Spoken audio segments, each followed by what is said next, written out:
ఇంకో పక్క ఆరోగ్యశ్రీ ఉదరగొడుతున్నాడు. నేను ఆరోగ్యశ్రీ ఇచ్చానని.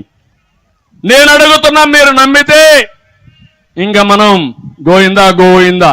ఆయనకు ఒక పేపర్ ఉంది, సాక్షి, ఇక్కడ కూడా ఉంటాడు అనుకుంటా. నెగిటివ్ గా రాసి తప్ప ఇంకేముండదు. అందుకే మీరు ఏమన్నారంటే, మీరు ఒకసారి చూస్తే 1000 రూపాయల కంటే ఎక్కువ ఉంటే మొత్తం ప్రభుత్వం పెడతామన్నారు. పెట్టారా అని నేను అడుగుతున్నా.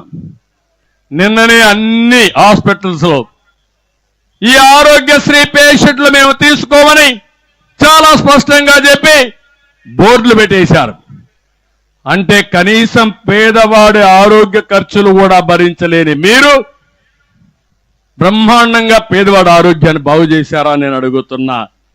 మాట్లాడితే రౌడీజం చేస్తున్నారు, వాళ్ళపైన కూడా దాడి చేస్తున్నారు. ఇంకో పక్క ఇవన్నీ ఏమో గాని ఎవరన్నా చనిపోతే మహాప్రస్థానం పేరుతో ఆ రోజు ప్రత్యేక వాహనం పెట్టి గౌరవప్రదంగా మీ ఇంటికి తీసుకొస్తే ఇప్పుడు చూస్తా ఉంటే మొన్న కూడా పేపర్లో వస్తున్నాయి. చనిపోయిన భార్యని బిడ్డని స్కూటర్ పైన ఎక్కించుకుని ఇంటికి డెడ్ బాడీ తీసుకొస్తున్నారంటే ఇది ఒక ప్రభుత్వాన్ని మిమ్మల్ని అడుగుతున్నా, ఆలోచించమని రాష్ట్రాన్ని కోరుతున్నా. ఆ రోజు తల్లి బిడ్డ ఎక్స్ప్రెస్ పెట్టాం. ఎవరైనా డెలివరీకి రావాలంటే తీసుకొని వచ్చి సురక్షితమైన డెలివరీ చేపించి మళ్ళీ వాళ్ళందరినీ ఇంటికి తీసుకు వదిలిపెట్టాం. పిల్ల బిడ్డ గాని తల్లి గాని ఆరోగ్యంగా ఉండాలని అన్ని ప్రికాషన్స్ తీసుకున్నాం.